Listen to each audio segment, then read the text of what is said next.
Buenas.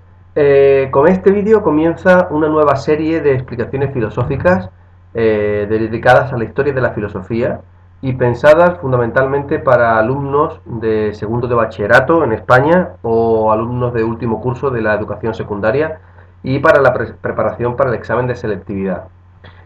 Aquí vamos a empezar con una primera parte porque dividiremos los vídeos en partes de 10-15 minutos aproximadamente. Una primera parte, por tanto, donde comenzaremos a explicar el primero de los autores que nos hemos propuesto explicar, que es Platón. Como se ve en este primer esquema que les presento, que aparece en la pantalla, Platón tiene diferentes teorías que están interrelacionadas entre sí. La teoría de la realidad, la teoría del conocimiento, la teoría antropológica, la teoría ética y la teoría política. Están en este orden precisamente porque todas las teorías de Platón van dirigiéndose hacia la teoría política, o sea que la intención filosófica principal de Platón era establecer un sistema político en el que poder vivir, en el que poder habitar como humanos de la forma más perfecta posible. ¿Por qué? Permítasenos hacer una pequeña referencia al contexto histórico y a la vida, por tanto, de Platón, que es fundamental para comprender su pensamiento. Platón, que nació en el 427 a.C.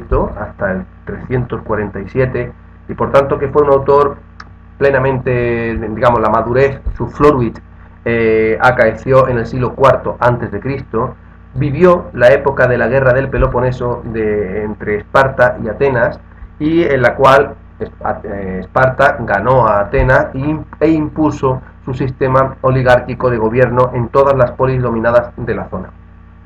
Por tanto, de la democracia que existía en el siglo de Pericles, previa a esta guerra, al sistema nuevo, se pasó de una forma abrupta tras la guerra del Peloponeso y desaparecieron las democracias de las polis, instaurándose lo que se conoció como el régimen de los 30 tiranos. Uno de los tiranos, precisamente, fue tío de Platón. Con esto queremos decir que Platón pertenecía a una familia noble, que Platón estaba destinado por su nacimiento a ejercer la política, no a desarrollar la filosofía, y que Platón, por tanto, tendría una mentalidad un poco conservadora, ciertamente, por pertenecer a las clases pudientes y dominantes de la época. Platón fue, como todos los hijos de la nobleza y de las clases y de las grandes familias nobles, fue discípulo de un filósofo. En aquella época eran los sofistas quienes enseñaban filosofía a las clases pudientes, pero en este caso tuvo la suerte o la desgracia, digámoslo así, de que el profesor de Platón fuese Sócrates, que no era un sofista, como se sabe, pues precisamente Sócrates tenía tesis contrarias a los sofistas. Sócrates era un hombre evidentemente virtuoso, un hombre que defendía la virtud, el respeto a la ley por encima de todas las cosas, defendía la posibilidad del conocimiento de la verdad, etcétera. Pero la cuestión es que cuando termina la oligarquía y se reimplanta la democracia en Atenas, es precisamente la democracia y no la oligarquía quien considera que Sócrates ha pervertido, ha corrompido a la juventud y es condenado este hombre a muerte. Cosa que a Platón le parece absolutamente inconcebible, que uno de los hombres más santos, más virtuosos de Atenas, sea condenado por la democracia a muerte. Ahí es cuando se da cuenta de que la democracia, pese a ser el gobierno del pueblo, es un sistema que también tiene sus corrupciones, que también tiene sus errores, y por tanto que no es un sistema perfecto, puesto que no ha mandado a matar a una de las personas más justas de la Atenas del siglo IV a.C. Así que Platón, descreído totalmente de la política, considerando que no existe ningún sistema político aceptable hasta el momento, se decide a construir, a realizar su propia teoría política. Pero claro, desarrollar una teoría política sin tener conocimientos previos de otros elementos necesarios para ello es imposible. Es como querer organizar una granja de animales, de cerdos, pongamos por ejemplo, y no conocer nada sobre el cerdo. Antes de empezar a comprar cerdos y a establecer pocilgas, es necesario conocer qué es un cerdo, qué come el cerdo, cuándo se aparean los cerdos, qué hábitat tiene que tener el cerdo, etcétera, qué enfermedades, cuál es su comportamiento, porque si no, no se puede criar el cerdo, digamos, de una forma perfecta y virtuosa. Bueno, pues sin ánimo de comparar a los hombres con cerdos, para Platón, a la hora de organizar un sistema político, era necesario previamente saber dónde vive el ser humano, en qué realidad vive, luego qué es lo que el ser humano es capaz de conocer. si podemos realmente conocer la verdad o no, y conocer la justicia o no, y conocer la virtud o no.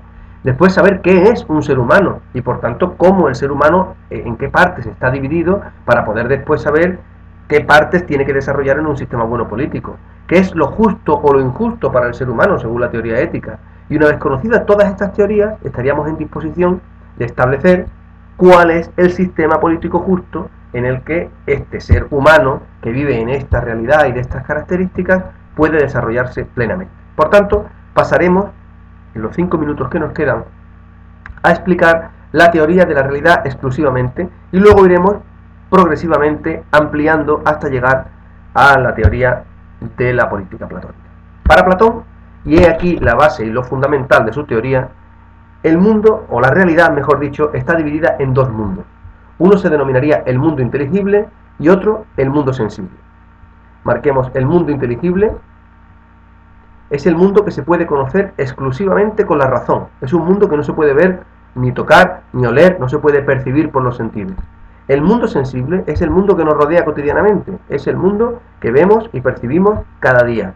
En la pantalla del ordenador que ustedes tienen enfrente o de la tableta que ustedes tienen enfrente, eso es un elemento sensible de la realidad que se conoce mediante los ojos, que se toca. Ustedes me están escuchando mi voz con sus oídos. Mi voz es una realidad sensible que pertenece al mundo sensible. Hasta ahí no tendríamos muchas dificultades en convenir con Platón, pero cuando Platón afirma una cosa un poco más sorprendente, que es que el mundo sensible, el mundo de las cosas físicas, el mundo donde está el ser humano con su cuerpo, con sus manos, con sus ojos, es menos real que el mundo inteligible, que es el mundo donde están las ideas, como las ideas matemáticas o la idea de bolígrafo o la idea de ordenador.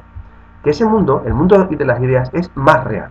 Esto es lo que muchas personas, filósofos entre ellos, no convienen tanto, no están tan de acuerdo.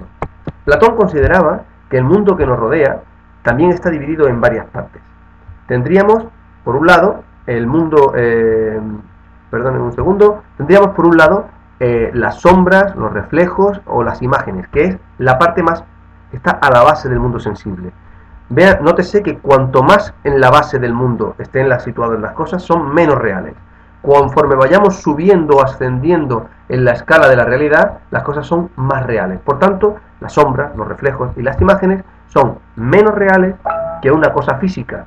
Cualquier cosa física, como por ejemplo una mano. Una mano es más real que la sombra que la mano proyecta. ¿Por qué? Porque si cogiésemos en un día soleado nuestra mano y la pusiésemos ante una pared y ahí se proyectase la sombra de la sombra existe gracias a nuestra mano física y no lo contrario, no existe la mano física gracias a la sombra. Si se hiciese de noche, la mano física seguiría ahí y la sombra habría desaparecido. Igualmente pasa con un reflejo o con una imagen. Una fotografía que nos tomen a nosotros, un selfie, que ahora está de moda, existe gracias a que existe el modelo del que se toma la fotografía. Por tanto, si alguien borra una imagen del móvil, no por ello yo desaparezco de la realidad. Por tanto, mi ser físico es más real que el ser de las imágenes o de las sombras. En esa escala, considera Platón que la máxima de las realidades, la que hace posible la existencia de todos los seres, es el Sol. De la misma manera, hay una relación jerárquica, una existencia jerárquica en la que las ideas, en el mundo de las ideas, también unas existen con menor realidad y otras son más reales. Por supuesto, como se está viendo aquí, la más real de todas será la idea de bien. Pero existen otras ideas que, siendo totalmente reales, son como menos reales que las otras, son ideas inferiores, de orden inferior. Por ejemplo, la idea de mesa, o la idea de silla, o la idea de cama, son todas ideas individuales que existen, pero existen menos que la idea de mobiliario o la idea de mueble. ¿Por qué? Porque si no existieran las mesas, seguirían existiendo los muebles, pero si no existieran los muebles, no existirían las mesas. Por tanto, las ideas cuanto más abstractas, cuanto más elevadas, cuanto más generales, son más reales porque las otras ideas inferiores dependen de ellas. Con esto Platón establece en toda la realidad una inmensa jerarquía que va desde la máxima de la realidad, que es la que más existe, que es el bien, hasta la realidad ínfima, como es la realidad de sombras, reflejos e imágenes. El ser humano estaría aquí, en una especie de aquí en medio. Yo lo pinto así como si fuese una cabeza y aquí las piernas. ¿Por qué? Porque nuestro cuerpo Existe aquí en el mundo sensible, existe nuestro cuerpo, pero también nuestra mente, nuestra razón es capaz de comprender las ideas, y por eso nuestra razón, digamos que se adentra en el mundo de las ideas haciéndolas posible, haciendo posible su conocimiento.